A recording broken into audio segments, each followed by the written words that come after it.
Bienvenue dans le podcast 100K Révolution.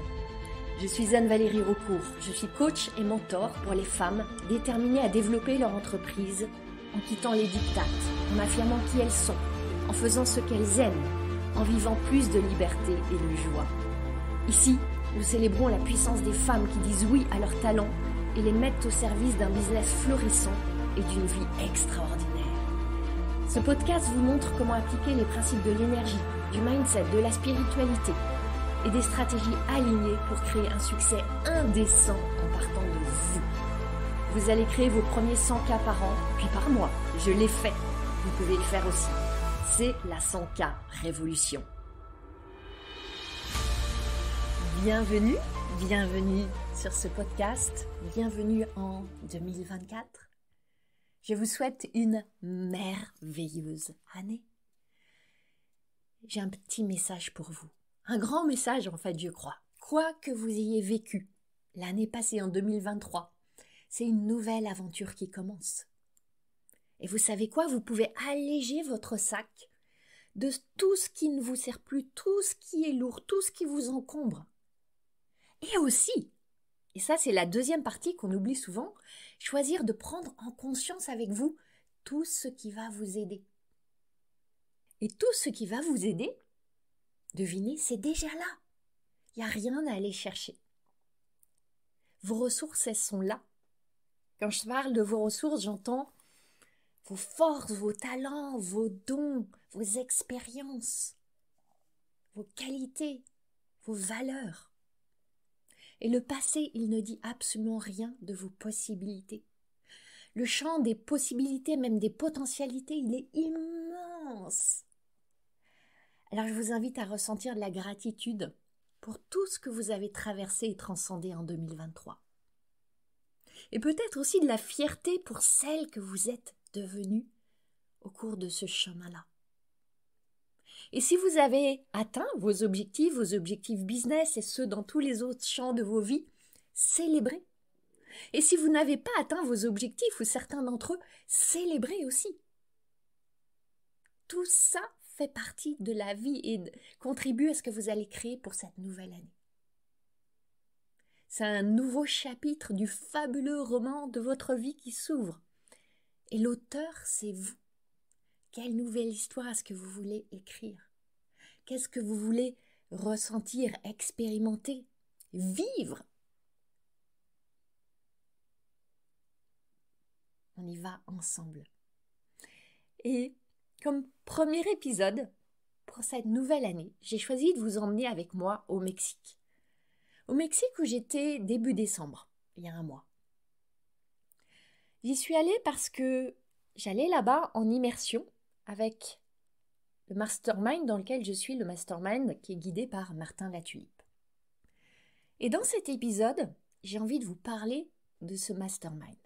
Et sous deux angles.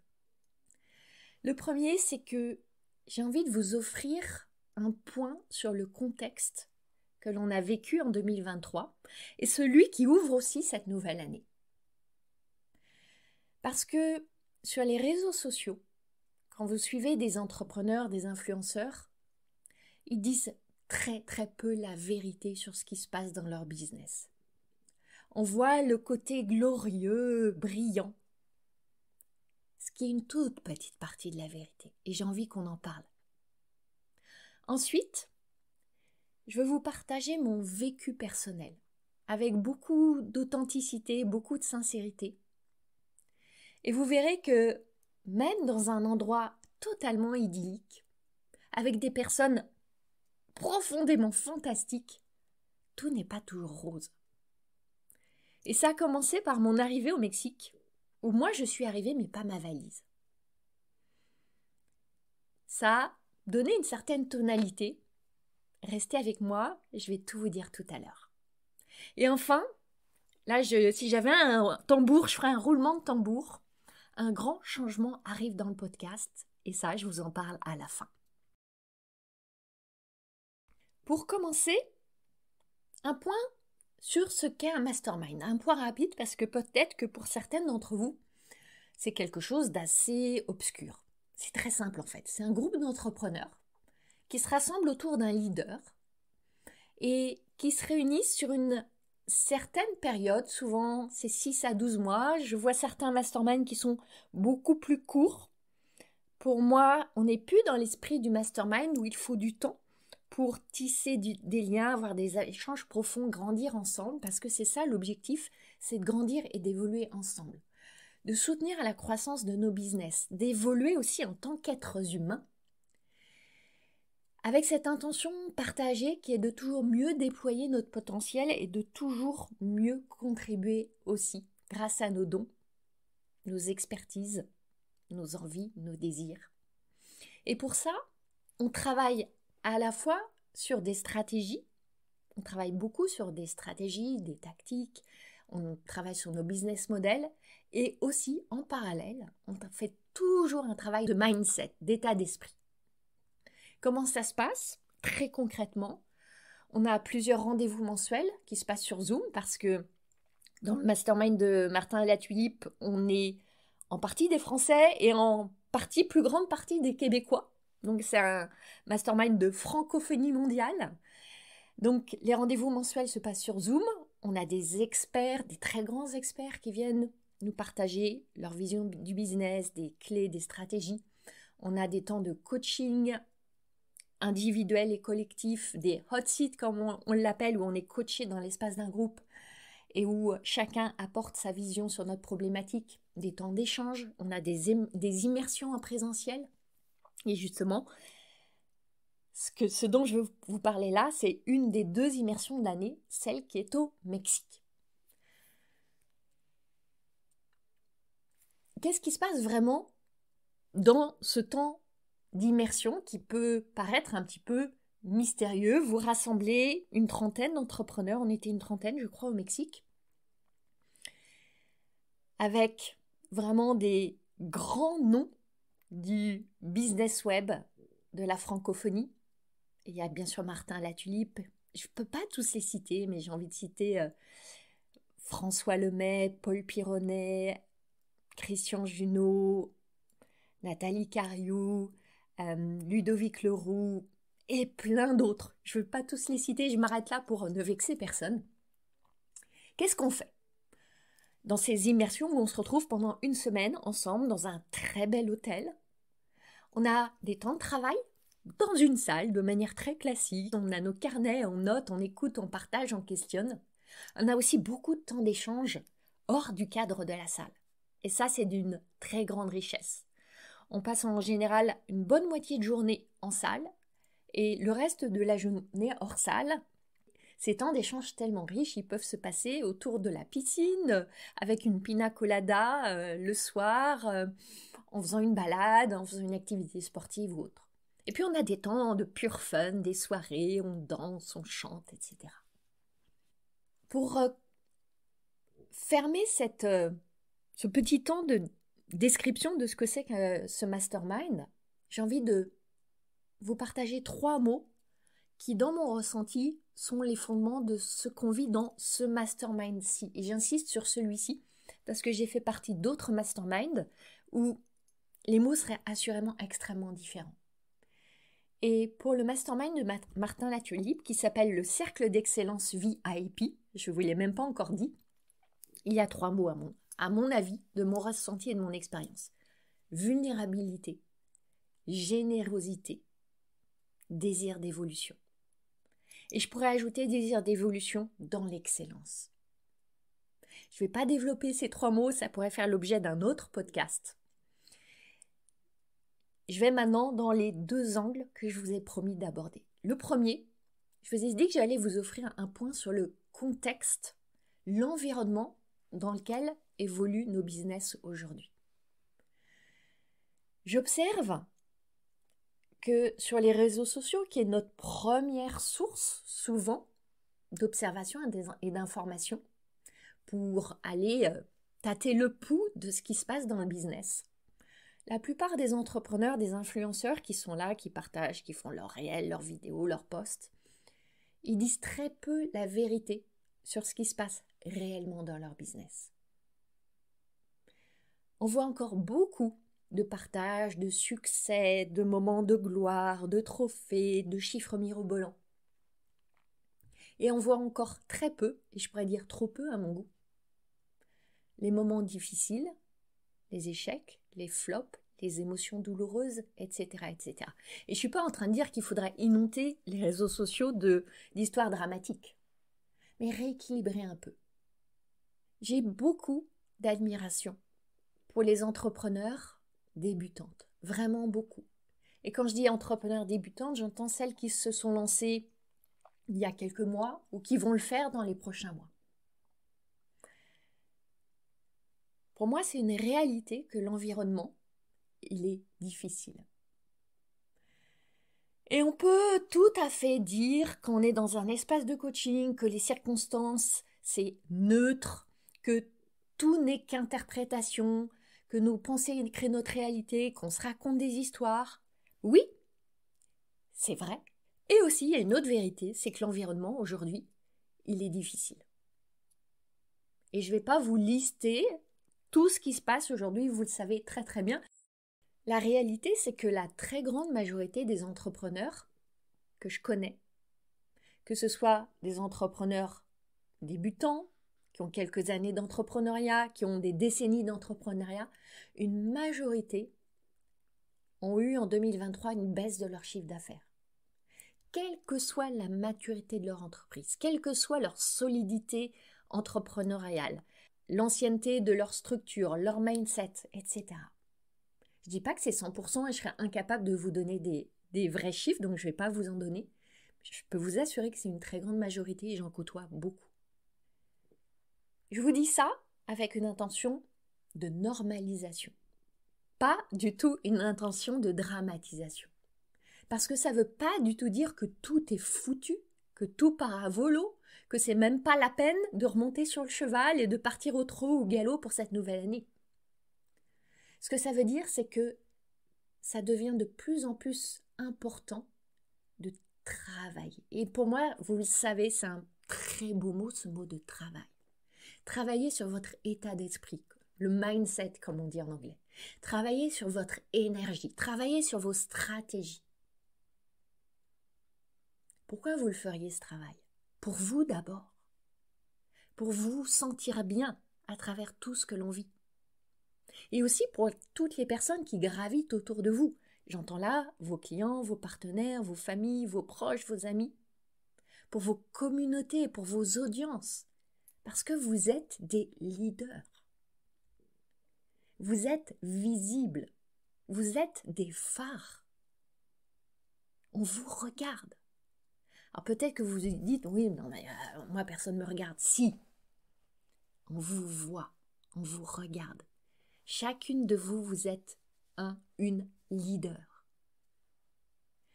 Et au Mexique, où on est tous dans cette intention de toujours mieux incarner notre posture de leader, on a beaucoup échangé sur ce qui se passe actuellement. Et c'est intéressant de remettre tout ce qui se passe dans une forme de perspective de temps. On a quelque part un peu perdu la tête, notamment dans le business du web. La fin des années 2010, la période Covid ont été des périodes exceptionnelles. Il y a des tas d'entreprises qui ont eu des explosions de chiffre d'affaires phénoménales.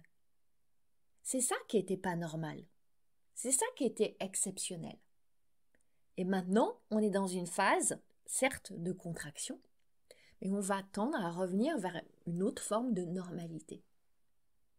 Et donc, on s'était habitué à ce que plein de choses soient tellement plus faciles. Et quand ça devient plus difficile, on se dit « Ah, qu'est-ce qui ne va pas ?» Non, peut-être que c'est juste normal que ça soit un peu plus difficile. Donc, c'est important de prendre de la hauteur. Et aussi, revenir aux fondamentaux. Et parmi ces fondamentaux, il y a vous et vos forces.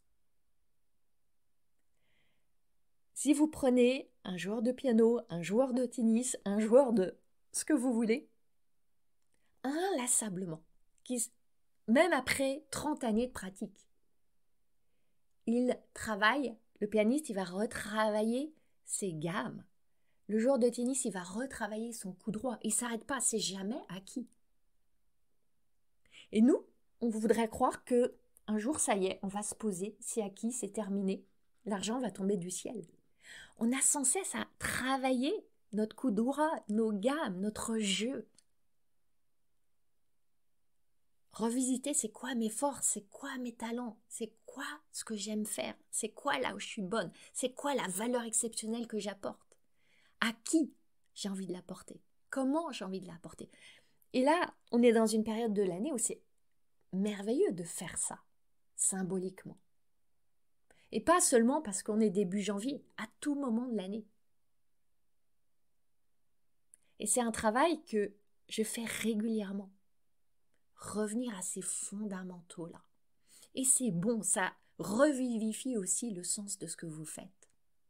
Souvenez-vous, un jour vous avez eu une envie. Vous avez eu une idée.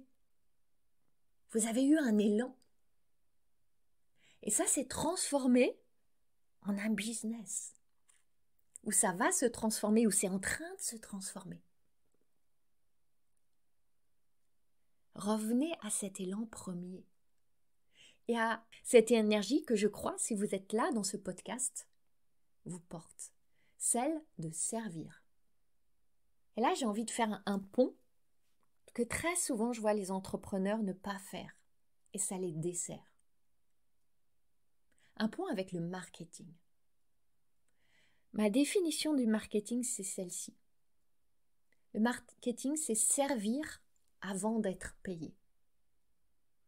Cette définition-là, que je tiens depuis un moment, en tout cas que j'ai choisie pour moi, elle était un peu avant-gardiste, très décalée dans le monde du marketing, très codé, normé, issu du monde du marketing grand corporate, etc.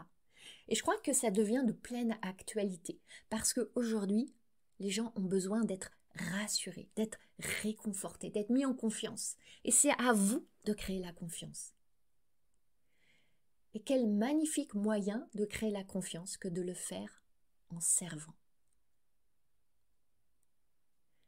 Oui, aussi, et j'ajoute ce aussi, ça relève de stratégie. Et ces stratégies, elles aussi, elles ne sont pas figées, elles évoluent, elles doivent s'adapter aux besoins nouveaux des gens, à leurs désirs nouveaux, à leurs peurs amplifiées. J'ai offert toute une masterclass dédiée à ces stratégies nouvelles, ces stratégies de pointe à mes clientes dans mon programme 100K Révolution. On a évoqué comment créer la confiance très concrètement, comment ajuster leur marketing, comment avoir un message impactant aujourd'hui, comment tisser jour après jour ce lien de confiance tout en respectant qui vous êtes et sans prendre plus de temps.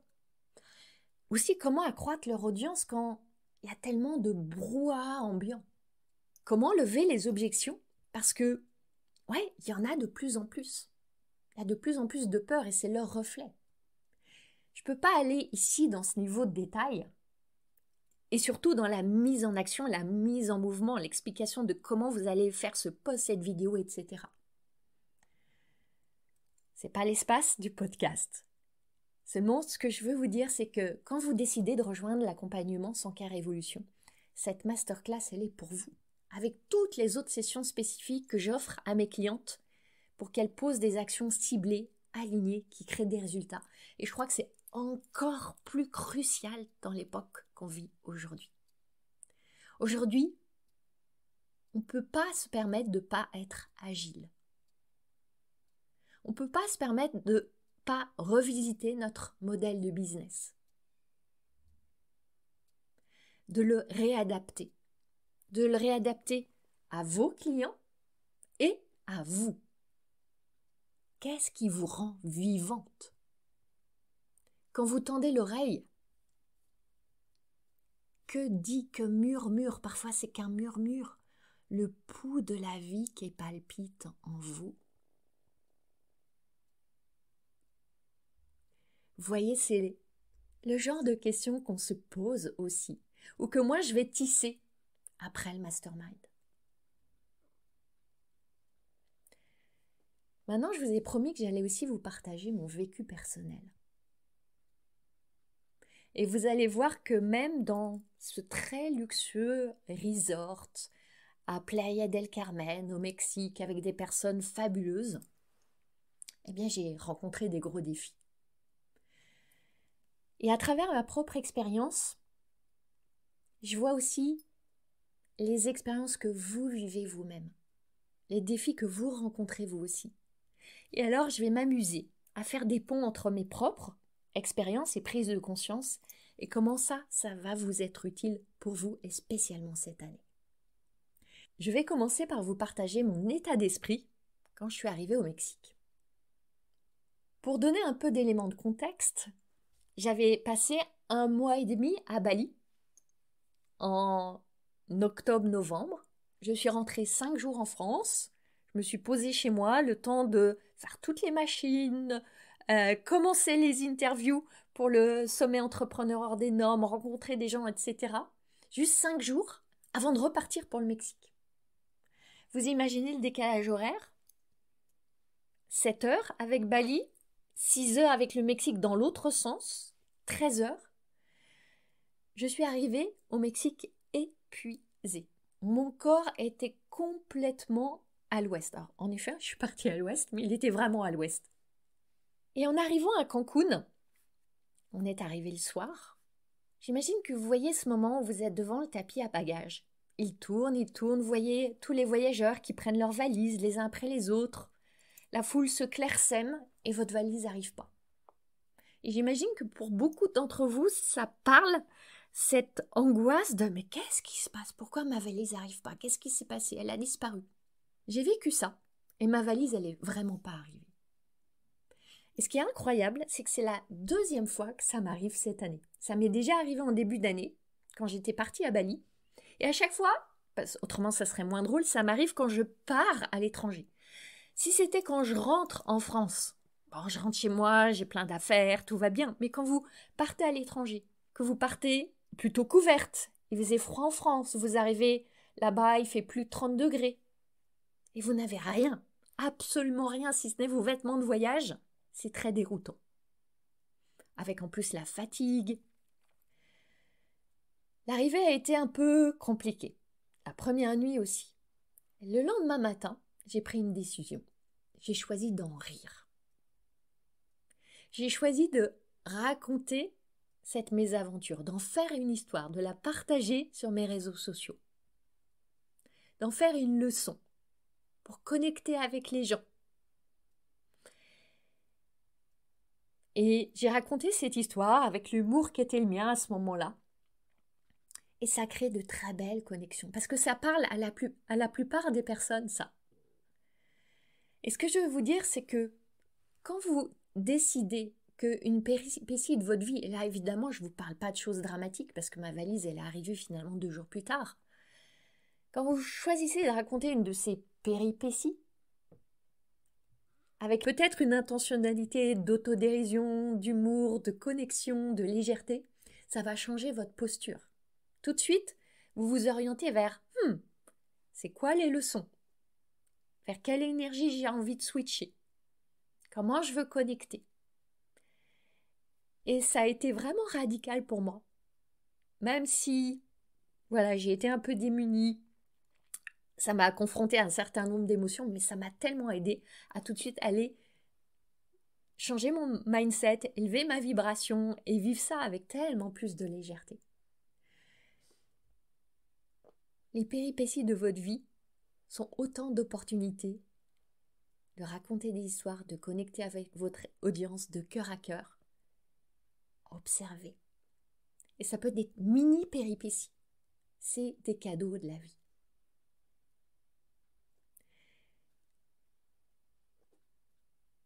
Je vais vous partager autre chose. On va parler de la comparaison. La comparaison, qui est un fichu poison. Et même si ça fait des années et des années et des années, je travaille sur le sujet de la comparaison et j'ai beaucoup adouci mon petit diablotin intérieur. Mon cerveau adore encore me servir des histoires très moches où je joue le rôle le plus moche parce que je suis la plus moche personne de l'audience et de la salle et de l'espace. Et dans ce contexte où j'étais vraiment très très très fatiguée pour les raisons que je vous ai expliquées, mon cerveau, il se lâche particulièrement pour aller me raconter ces moches histoires. Et là, je me suis mise dans un contexte, dans un espace qui déclenche très facilement ce poison de la comparaison. Parce que, au milieu de cette trentaine d'entrepreneurs extrêmement inspirants, qui ont pour la plupart des très grands succès, eh bien Anne-Valérie, elle se compare. Et Anne-Valérie, elle se trouve pas intéressante, trop petite, pas assez à succès, pas assez intelligente, pas assez brillante, trop introvertie, trop timide. J'ai tous les défauts de la Terre. Et ça, c'est un gros défi pour moi. Quand je me trouve dans un espace où, en plus, je suis confrontée à d'autres difficultés dont je vais vous parler juste après, le déclenchement de la comparaison, il s'active très très vite. Seulement maintenant, je ne me donne plus la permission de glisser sur cette pente fatale. Parce que si je commence à glisser sur cette pente, je sais très bien où ça va me mener. Ça va me mener à aller tout de suite me replier dans ma grotte et disparaître et me cacher. Je me suis rappelé des petits trucs qui sont utiles et que je veux vous rappeler aussi. Ce que je vois et j'admire chez l'autre, je l'ai chez moi. Sans ça, si je ne l'avais pas chez moi, je ne le verrais pas avec une telle acuité, une telle clairvoyance. Vous aussi. Alors, posez-vous la question, qu'est-ce que vous enviez chez celles que vous observez peut-être sur les réseaux sociaux? Qu'est-ce que vous jalousez? Parfois, oui, ça confine à la jalousie. En quoi est-ce que vous vous rapetissez? Parce que tous ces traits de caractère, pour que vous ayez cette capacité à les voir avec autant de puissance, vous les avez. Je me suis aussi souvenu qu'il est bon de me décentrer un peu de mon petit nombril et d'aller élargir le champ. Et au lieu de voir exclusivement mes limitations, de élargir le regard et aller voir le champ illimité des possibilités. Au lieu de regarder ce qui est limité chez vous, si vous réorientiez votre regard vers ce qui vous semble illimité chez les autres, en considérant que ce sont des êtres humains qui, comme vous, vivent une expérience humaine. Et ce qui est à leur portée, c'est aussi à votre portée. Je vous invite vraiment à prendre ce temps de réflexion. À chaque fois que le petit démon de la comparaison viendra taper sur votre épaule, souvenez-vous de ça. Et pour moi, ce sujet de la comparaison, je le vis de manière particulièrement intense du fait de mon neuroatypisme qui crée des circuits particuliers dans mon cerveau. Et je ne vais pas rentrer dans toutes ces mécaniques-là. À tel point que parfois je me sens un peu masochiste presque. Et je ne veux pas paraître dure envers moi-même, je le dis avec beaucoup d'humour et de sarcasme vis-à-vis de moi-même, et un tendre sarcasme. Ce que je veux voir aussi, c'est que je suis tellement dédiée à mon évolution que je vais intentionnellement à la rencontre de mes pires démons, comme celui de la comparaison. Je vais aller voir la définition du masochisme. C'est le comportement de quelqu'un qui semble rechercher les situations où il souffrira, il sera mal, il sera en difficulté et il trouvera du plaisir. Eh bien ça me parle cette définition. Parce que je vais chercher des situations où je me mets en difficulté et je finis par y trouver du plaisir. Et je dis bien je finis par y trouver du plaisir parce que quand je suis dedans, honnêtement, la plupart du temps, le plaisir, il n'est pas là. Il n'est pas là. Je pourrais très bien vous raconter que vivre cette semaine de mastermind dans ce resort de luxe avec toutes ces personnes extraordinaires, C'est purement inspirant, c'est une source d'idées incroyables, c'est l'accès aux dernières stratégies pour pouvoir m'adapter à l'évolution du marché, c'est le top du top de la crème de l'entrepreneuriat francophone, et c'est un privilège immense et j'ai tellement de chance. Oui, oui, tout ça c'est vrai. C'est ce que je vois, c'est ce que je vis. Une fois encore, c'est une partie de la vérité. Seulement, il y a aussi, pour moi, personnellement, une autre face. Évidemment, j'ai embarqué au Mexique mon cerveau. Mon cerveau avec tout ce qu'il y a dedans, et notamment ce trouble du spectre autistique, qui très vite allume tous mes signaux intérieurs. Attention, on est dans un groupe, dans un environnement inconnu, alerte, hostilité possible. C'est ça qui se passe en moi. Je me sens structurellement toujours très désemparée pour entrer en relation avec les gens.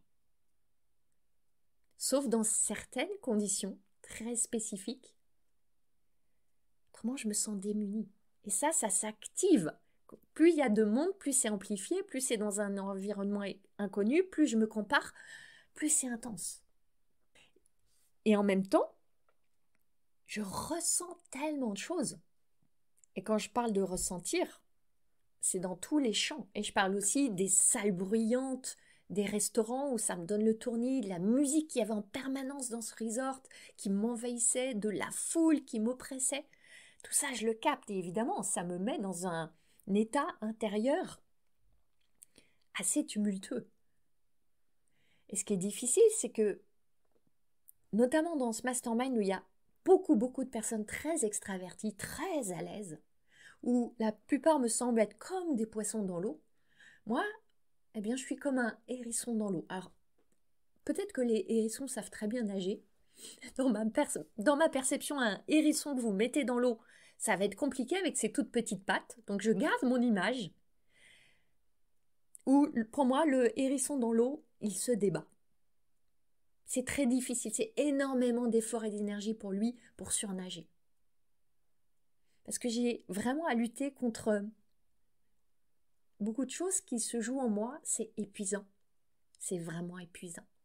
Et ça, c'est aussi la réalité de ce que je vis. Et pourtant, cette expérience, je l'ai choisie. Non seulement j'ai choisi, mais en plus j'ai payé 30 000 € pour ça. Et vous savez quoi? Si c'était à refaire, je le referais. Et c'est là que je dis, mais Anne-Valérie, t'es un peu maso. Pourquoi je me confronte à ça? Parce que je sais que si je laisse toutes mes peurs, mes incapacités, mes schémas neuronaux guider ma vie, si je laisse ce handicap mener la danse, je serai seule, je serai toujours seule. Et j'ai compris que réussir seule, j'ai essayé de le faire. Ça marche pas, c'est terriblement difficile. C'est pour ça que je me plonge dans cette expérience qui est tellement exigeante pour moi, parce que c'est précisément là que je grandis le plus. Alors pour vous, c'est quoi cette expérience qui se situe au-delà de votre zone douillette? Cette expérience qui vous plonge dans l'inconfort? Cette expérience qui vous fait vous sentir comme un hérisson dans l'eau? Et qui pourtant, vous le savez, est sur votre chemin d'évolution. C'est quoi pour vous? Prenez un temps de réflexion, posez-vous cette question. Et ce que je présente là comme mes grands défis, c'est aussi mes grands dons. C'est pour ça que j'ai créé mon accompagnement 100K Révolution, qu'il est vraiment spécial. Mes clientes, elles ne sont pas là autour de moi, main dans la main avec moi par hasard. Il y a eu un moment, une résonance, et on a des relations tellement spéciales que je ressens avec cette touche de magie qui ne se décrit pas. Et c'est aussi parce que j'ai ces défis que j'ai aussi une approche de l'accompagnement et des modalités d'accompagnement et une énergie d'accompagnement avec une puissance qui se joue au-delà des outils traditionnels de coaching. C'est pour ça aussi que, étant tellement consciente de combien ça peut être un défi pour certaines d'intégrer un groupe, parce que c'est tellement mon défi à moi, je mets beaucoup d'intentionnalité et de cœur pour créer le plus bel écrin d'expansion pour mes clientes. Et puis, toutes ces histoires que je vis, ces luttes que j'ai encore à mener, je sais que ces moments-là, je les vis pour montrer que si avec l'autisme, je réussis à me confronter à ça et à me montrer, à m'exprimer, à développer une entreprise dont je suis tellement fière aujourd'hui, vous le pouvez, elles le peuvent aussi. Je vais encore vous partager une chose dans ce mouvement de pleine authenticité et ouverture du cœur. Je suis rentrée avec beaucoup de confusion. Je m'attendais à rentrer avec beaucoup de clarté. Ça ne devait pas être comme ça. Je ne devais pas rentrer avec ce brouillard, ces doutes. Alors vous savez quoi? Je me suis vue ajouter de la frustration, comme une seconde couche, puisque j'étais attachée à l'idée que j'allais rentrer avec tout mon plan pour 2024, tout bien articulé, et de l'assurance, et de la confiance, et de la certitude. Non, non, non. Et c'était d'autant plus difficile que tous mes camarades du cercle du mastermind s'extasiaient d'avoir à la fin ce plan solide, inspirant, ils allaient tout décoiffer, dépoter, décalquer en 2024, et moi, pas non. J'aurais dû rentrer avec des objectifs qui me boostent, qui me stimulent. Pas non.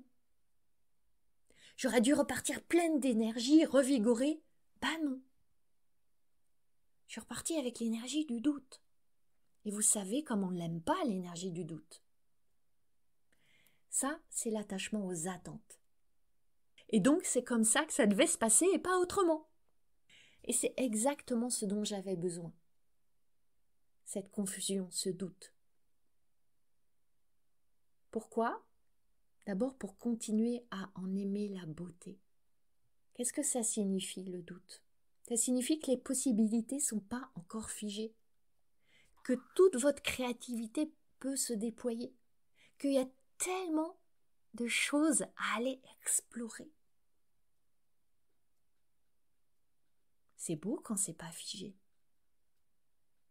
quand vous pouvez encore tout dessiner, tout créer. J'ai compris aussi que si j'avais eu cette clarté limpide, si j'avais tout décidé au Mexique, eh bien j'aurais décidé sur des bases qui ne sont pas entièrement les miennes. J'aurais décidé sous l'influence de ce que m'aurait dit X, Y, Z, sous l'influence de tout ce qu'il faut que je fasse pour être une bonne marketeuse et une bonne vendeuse et une bonne entrepreneuse, comme tous les autres qui m'entourent, en cochant tous les critères de ce qu'il faut faire en 2024. J'aurais fait du copier-coller, ça je veux plus. Je veux, oui, m'inspirer et prendre un temps d'infusion et d'intégration pour laisser l'émergence de ce qui est vraiment moi. Parce que justement, je veux tellement continuer à développer mon business en honorant mes besoins si particuliers, en me sentant toujours plus vivante, en inventant un modèle qui n'existe pas encore. Et ce chemin-là, eh bien, il prend un peu de temps. Et le grand apprentissage, c'est celui d'honorer ce temps. Oui, cette phase où vous ne savez pas, ce sentiment d'être dans le brouillard, d'être au bord d'un précipice, oui, bien sûr que c'est angoissant. C'est vertigineux même parfois, et parfois je le sens ce vertige. Et je suis sûre que vous vivez des moments comme ça, peut-être maintenant, sûrement dans le passé, sûrement dans le futur.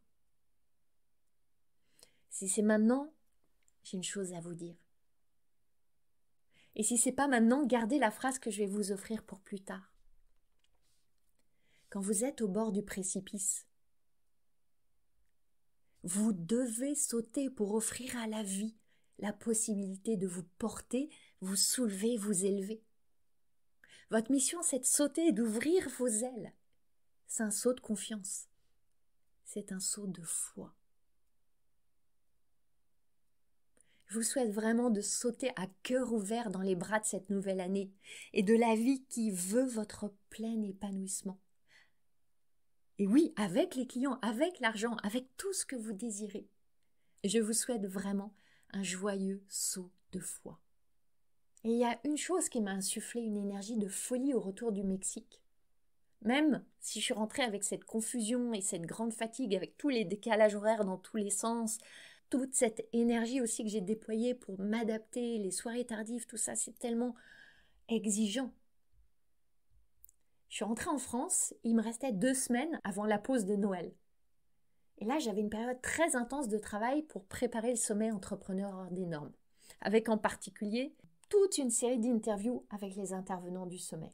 Ça veut dire préparation, temps d'enregistrement, notes, etc., etc. Et juste au moment du retour, en abordant ces 2 semaines très intenses, j'avais un peu d'appréhension. Je me demandais si j'allais tenir, si j'allais avoir la bonne énergie, si j'allais assurer. Et je veux vous partager 3 choses, 3 clés qui ont tout changé et fait switcher mon énergie à ce moment-là. La première, c'est que j'ai réétabli mes routines qui avaient été très difficiles à tenir au Mexique avec tout l'agenda qu'on avait et qui nous était imposé, pour notre plus grand bien, bien sûr. Mais j'aime avoir un contrôle sur certaines routines dans ma journée. Deuxième chose, je me suis reconnectée à ma mission, à celle qui sous-tend le sommet entrepreneur hors des normes. Il est tellement essentiel pour moi, tellement le miroir de ma mission, que ça m'a redonné de l'énergie. Quand vous flanchez, quand vous doutez, quand vous avez de l'appréhension, revenez à votre mission. Et la troisième chose, c'est que je me suis plongée dans un grand bain délicieux, chaud, douillet de gratitude pour ces rencontres incroyables que je fais dans le cadre du sommet. Et ça, vous savez quoi, ça fait émerger une double joie. La joie dans l'instant de vivre ces moments avec des personnes si inspirantes que j'ai l'honneur d'interviewer, d'entendre, avec lesquelles je vibre. Quelle joie! Et la joie par anticipation de vous offrir ce cadeau, parce que vous la connaissez, cette joie d'offrir. C'est un cadeau que je vous offre et je le mijote, je le concocte à l'avance, je sais ce que ça va être, l'extase que ça va créer. La joie d'amener chez vous ces intervenants exceptionnels. Alors, évidemment, je vous invite à réserver votre place. Si ce n'est pas encore fait, c'est pas encore fait? Prenez votre place, ça aura lieu du 22 au 26 janvier. C'est gratuit. Et non seulement prenez votre place, mais invitez les entrepreneurs de votre entourage à prendre leur place aussi. Merci pour ce mouvement qu'on crée ensemble. Et pour terminer, je vous ai dit que ce podcast allait évoluer. En cohérence avec le sommet, avec qui je suis, avec mon évolution, avec mes nouvelles compréhensions, avec le dévoilement de mes dons de plus en plus. Le podcast, il veut, c'est pas qu'il doit évoluer, il veut évoluer. Je le considère vraiment comme une entité qui a ses propres envies. Alors je vous rassure, il continue à exister, parce que son existence, elle a tellement de sens et ça m'anime et c'est un espace de créativité, de connexion, d'intimité qui est très important pour moi avec vous. Et je vous remercie, j'en profite pour vous remercier. Vous remercier pour votre fidélité, votre écoute, les notes que vous pouvez donner au podcast, donc continuez à en donner, les commentaires que vous lui donnez, continuez, merci, merci, merci. Parce que si vous n'étiez pas là, le podcast, il serait vide de son sens. Et le podcast, il va changer de nom, il va changer d'identité. Pourquoi? Parce que son nom actuel, eh bien, c'est plus le juste reflet de tout ce que je vous offre chaque semaine. La vibration du nom, le sens du nom, la portée du nom, ça me va plus. Ça lui va plus.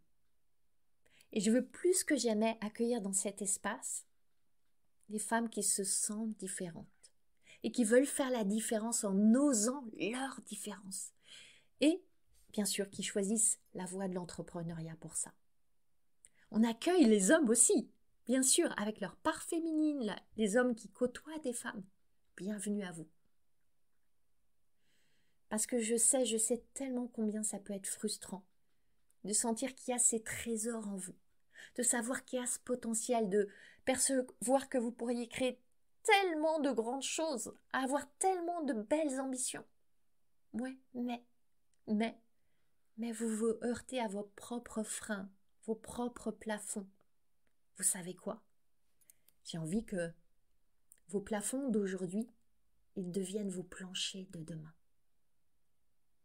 Et ce podcast, il est là pour vous dire, c'est possible. Je crois en vous. Voici plein de clés que vous allez pouvoir essayer. Et on se met en mouvement.